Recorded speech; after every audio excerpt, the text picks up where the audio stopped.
Dans cette vidéo, je vous montrerai comment insérer des données dans une base de données en PHP SQL. Bon, les amis, je ne vous demande qu'une chose, likez cette vidéo avant de commencer, ça va permettre à la vidéo d'être vue par un grand nombre de personnes et donc c'est un moyen de me soutenir. Alors, quand vous remplissez le formulaire et que vous cliquez sur envoyer, les données sont enregistrées dans la base de données. Alors, si tout se passe bien, vous aurez un message de succès, sinon, vous aurez un message d'échec. Alors, ceci est un tutoriel pour les débutants qui débutent en PHP SQL. Nous n'allons pas aborder les notions de sécurisation du formulaire, de vérification de champs, etc. Vous savez, nous allons nous concentrer uniquement sur l'insertion de données. Alors, cela n'empêche pas vous, les experts et non débutants, de regarder cette vidéo. Vous allez pouvoir vous rappeler de certaines notions. Allez, sans plus tarder, on y va. Alors avant de commencer, téléchargez dans la description le dossier de départ. Alors ce dossier de départ contient deux fichiers, un fichier HTML et un fichier CSS. Je vous explique vite fait le code HTML.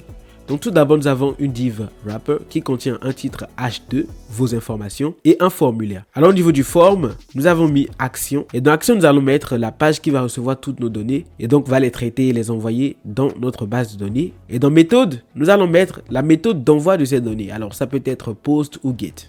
Ensuite, nous avons plusieurs divs, des divs de classe input box et chaque div contient un input, c'est-à-dire un champ. Donc nous avons un champ de type test pour le nom, un champ de type test aussi pour le prénom, un champ de type number pour âge et un champ de type date pour les dates et enfin un champ de type submit qui est le bouton pour envoyer les données. Aussi, vous avez remarqué que à chaque fois au niveau des champs, j'ai mis des names. Donc nous avons name nom, name prénom, name âge, name date de naissance et ces names là vont nous permettre de récupérer les données que contient ces champs. Et enfin, au niveau du dernier input qui permet de submit le formulaire, de l'envoyer, il n'y a pas de name parce qu'on n'en a pas besoin pour le moment. Nous allons maintenant passer à la partie PHP SQL. Je démarre mon application WOM Server 64. Pour ceux qui ont XAMPP, c'est exactement la même chose. Il n'y a pas vraiment de différence. Et ensuite, dans votre navigateur, vous tapez localhost /phpMyAdmin. Ça va nous permettre d'accéder directement à phpMyAdmin qui va nous permettre de créer notre base de données. Donc, par défaut, l'utilisateur, c'est root. Il n'y a pas de mot de passe. Vous faites connexion. Et vous tombez sur cette page. Donc, cliquez sur nouvelle base de données. Et là, la base de données va s'appeler information avec S à la fin. Et vous faites créer. Voilà. Donc, c'est créé. D'information, nous allons créer des tables. Nous allons créer une table. Et la table va s'appeler utilisateur sans S. Alors, si vous voulez, vous pouvez mettre des S. Mais moi, je mets utilisateur sans S. Et le nombre de colonnes sera 5. Donc, on aura 5 colonnes. Donc, la première colonne va s'appeler ID. Et le type sera int. La taille de la valeur sera 8. Et nous allons cocher auto-incrément. Donc, auto-incrément veut dire que nous n'allons pas entrer les ID. C'est la base de données qui va se charger de les entrer et de les auto-incrémenter. La deuxième colonne va s'appeler nom, aura pour type varchar et la taille valeur sera de 255. Prénom aussi pareil, varchar 255. Et nous allons mettre l'âge aussi. Cette fois-ci, ce sera int, c'est un entier. Et la taille sera de 3. Et enfin, nous allons mettre date, qui sera la date de naissance. Mais là, on va chercher le type date. Et enfin, nous allons mettre 8 pour la taille valeur. Et ensuite, on exécute. Ah non, là, j'ai appuyé sur le mauvais bouton. Ce bouton-là, c'est pour ajouter une nouvelle colonne. Donc, c'est pas celui-là. C'est plutôt celui qui est en bas. Donc, enregistrer. Et voilà. Regardez la structure de notre table.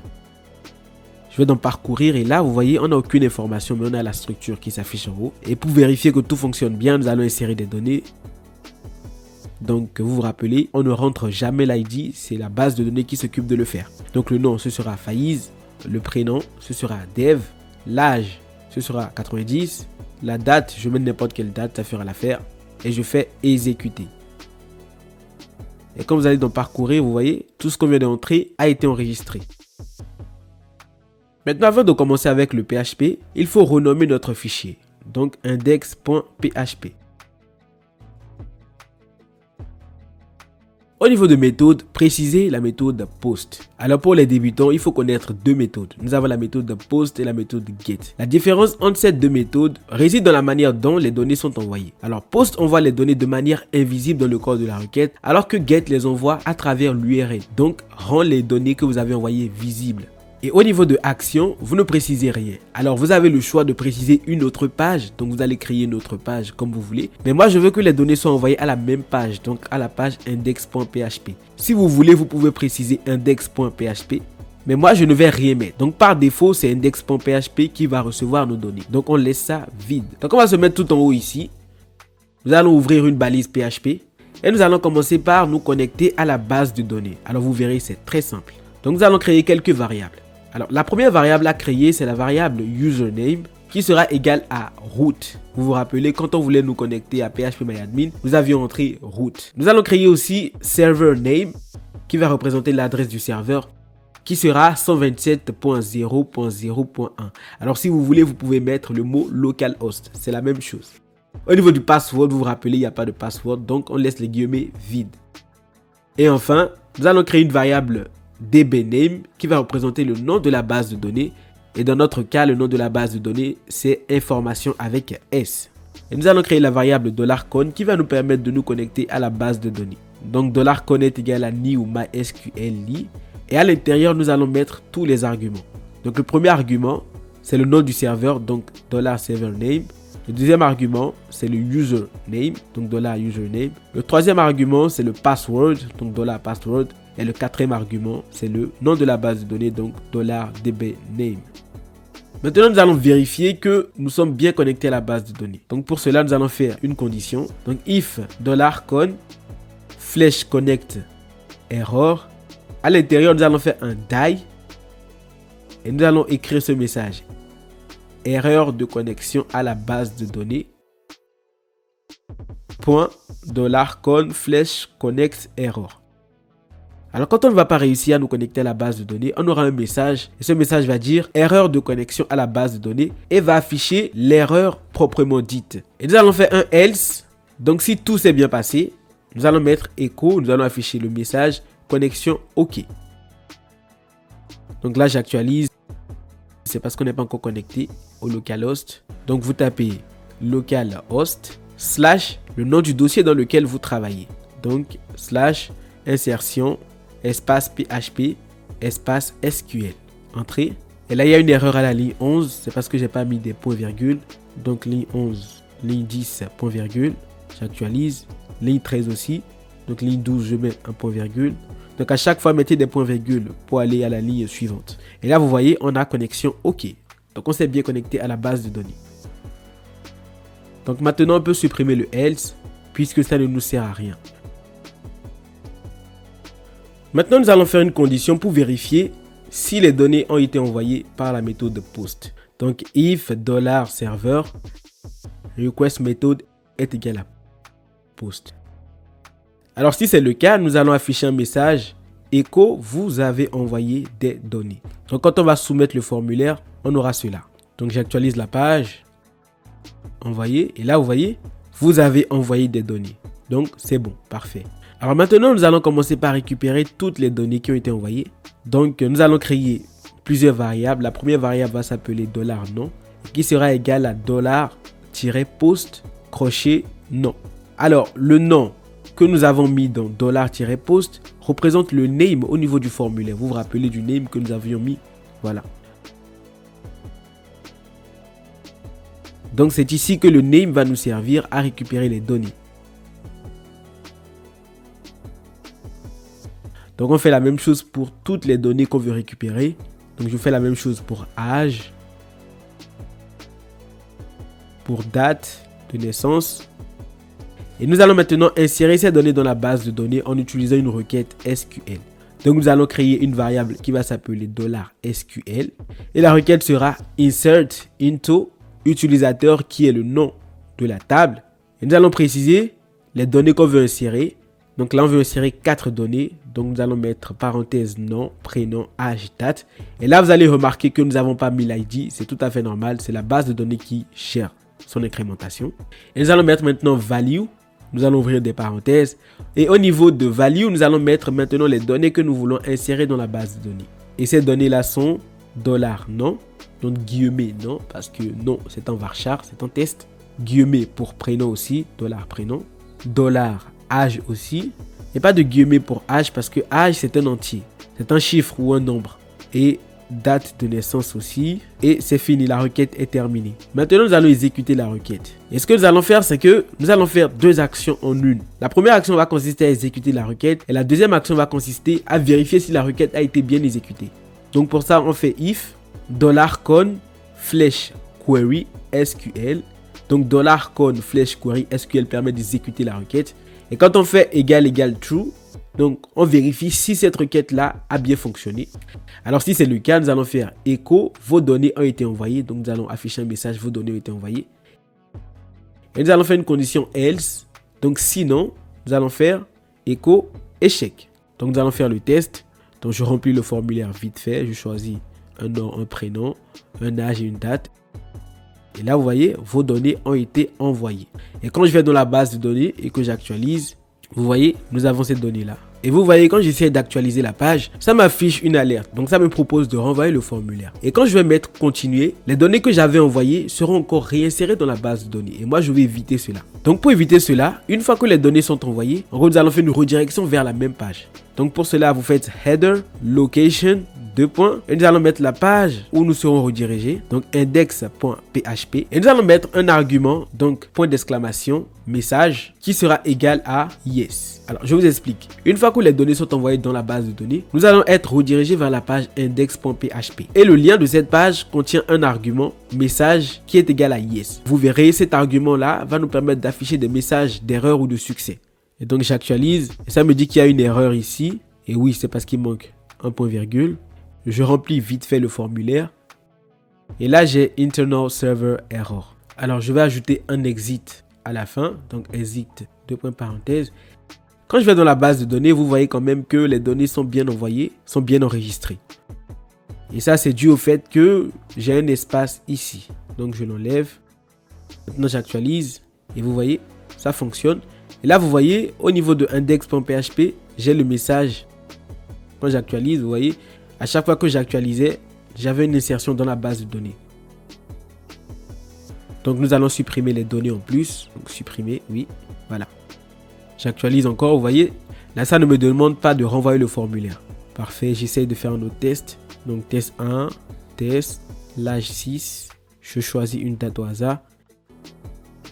Et là, c'est bon, vous voyez, message yes. Quand j'actualise, ça ne me demande pas de renvoyer le formulaire. Et ici, vous voyez, j'ai bien le message qui a été enregistré. Donc, nous allons faire la même chose au niveau du else, ici. Donc, je copie ça. Je mets ça ici. Et ce qui va changer, c'est le message qui ne sera pas yes, mais qui sera no. Maintenant, nous allons afficher ces messages-là dans le formulaire. Donc, les messages de succès et les messages d'échec. Donc, nous allons créer une div qui aura 2 classes. Une classe alerte et une classe success. À l'intérieur de cette div, nous allons créer une span qui aura pour classe closeBTN. Et à l'intérieur de closeBTN, nous allons mettre times. Et ce times là, c'est une croix. Et en bas, nous allons mettre une balise strong qui va contenir success, point d'exclamation. Et à l'extérieur, nous allons mettre nous avons enregistré vos informations. Quand j'actualise, vous voyez, j'ai bien cela. Nous avons enregistré vos informations. Donc, nous allons styliser tout cela. Donc, nous allons sélectionner alerte. Nous allons lui donner un padding de 20 pixels, un margin top de 20 pixels, une couleur de dièse FFF, donc une couleur blanche, une taille d'écriture qui sera de 13 pixels, donc font size 13 pixels. Nous allons faire un border radius qui sera de 6 pixels, donc nous allons arrondir les bords.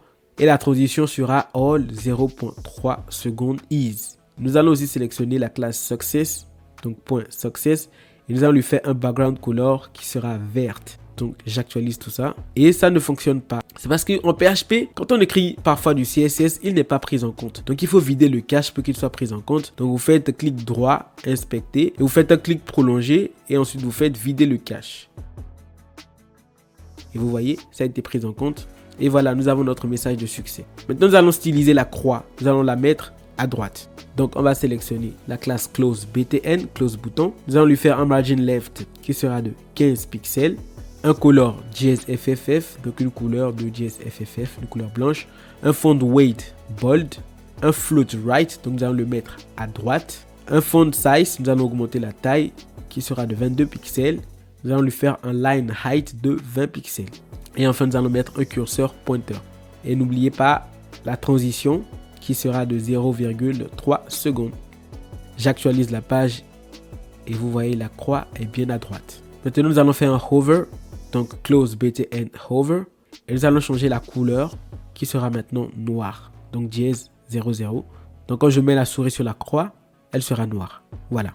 Et nous allons faire de sorte que quand on clique sur la croix, le message disparaît. Donc nous allons faire ça en JavaScript. Donc au niveau de span, nous allons faire un événement onClick. Et à l'intérieur de onClick, je vais mettre this.parentElement.style.displayNone. Donc quand on va cliquer sur la croix, nous allons appliquer à l'élément parent, donc à la div qui a pour classe alerte, un display none. Donc ça va disparaître. Et point virgule à la fin. J'actualise la page. Je clique sur la croix. Voilà, ça a disparu. Donc je fais la même chose avec le message d'erreur. Donc copier, coller. Et au niveau de succès, nous allons mettre fail.